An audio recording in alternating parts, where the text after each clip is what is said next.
بسم اللہ الرحمن الرحیم۔ السلام علیکم ورحمۃ اللہ وبرکاتہ۔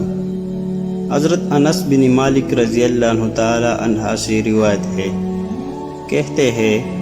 رسول اللہ صلی اللہ علیہ وآلہ وسلم نے ارشاد فرمایا، جب کسی نافرمان کے والدین کا انتقال ہو جاتا ہے پھر وہ ان کے لیے برابر مغفرت کی دعا کرتا رہے تو اس کی دعا کی برکت سے اللہ تعالیٰ اس کو فرمان بردار میں شمار کرتے ہیں۔ حضرت ابو ہریرہ رضی اللہ عنہ تعالی عنہ سے روایت ہے،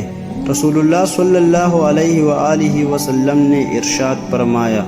جب کسی آدمی کا درجہ جنت میں بلند کیا جائے گا تو اسے تعجب ہوگا، بالآخر وہ اللہ تعالیٰ سے پوچھ پڑے گا، اے اللہ، میرے اعمال تو اس کا لائق نہیں تھے، پھر میرے اوپر کرم فرمائی کیوں ہے؟ تو اسے بتایا جائے گا کہ یہ تیرے بیٹے کا تیرے لیے دعائے مغفرت کا کرشمہ ہے۔ حضرت عبداللہ بن عمر رضی اللہ عنہ تعالی عنہما سے روایت ہے، رسول اللہ صلی اللہ علیہ وآلہ وسلم نے ارشاد فرمایا، انسان کے مرنے کے بعد اس کے نیک عمل کا سلسلہ ختم ہو جاتا ہے، مگر تین چیزوں کی وجہ سے عمل کا سلسلہ جاری رہتا ہے اور مرنے کے بعد بھی اس کو برابر ثواب ملتا رہتا ہے۔ وہ چیز یہ ہے، نمبر 1 صدقہ جاریہ، نمبر 2 علم نفع، نمبر 3 نیک لڑکا جو اس کے لیے دعا کرتا ہے۔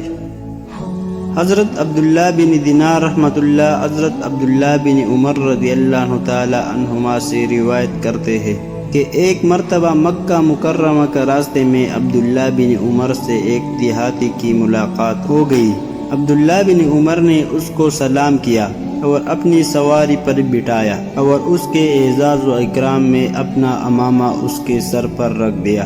حضرت عبداللہ بن دینار کہتے ہیں، ہم حضرت عبداللہ بن عمر سے کہنے لگے، حضرت آپ نے اتنی زحمت کیوں کی؟ یہ دیہاتی لوگ ہیں، تھوڑی سی ہمدردی، سلام و کلام اور دو میٹھی ہی بول سے خوش ہو جاتے ہیں۔ حضرت عبداللہ بن عمر نے فرمایا، اس کے والدین میرے والدین سے بہت محبت کرتے تھے اور مجھے رسول اللہ صلی اللہ علیہ وآلہ وسلم کی وہ حدیث ابھی تک یاد ہے جس میں آپ نے فرمایا، سب سے بڑا نیکی بیٹے کا اپنے والدین سے محبت کرنے والوں کے ساتھ صلح رحمی کرنا ہے۔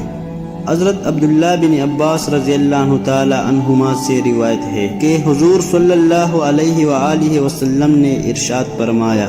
جو شخص اپنے والدین کو رحمت کی نگاہ سے دیکھے گا، اللہ تعالیٰ اس کے بدلے میں اسے حج مبرور و مقبول کا ثواب عطا کرے گے۔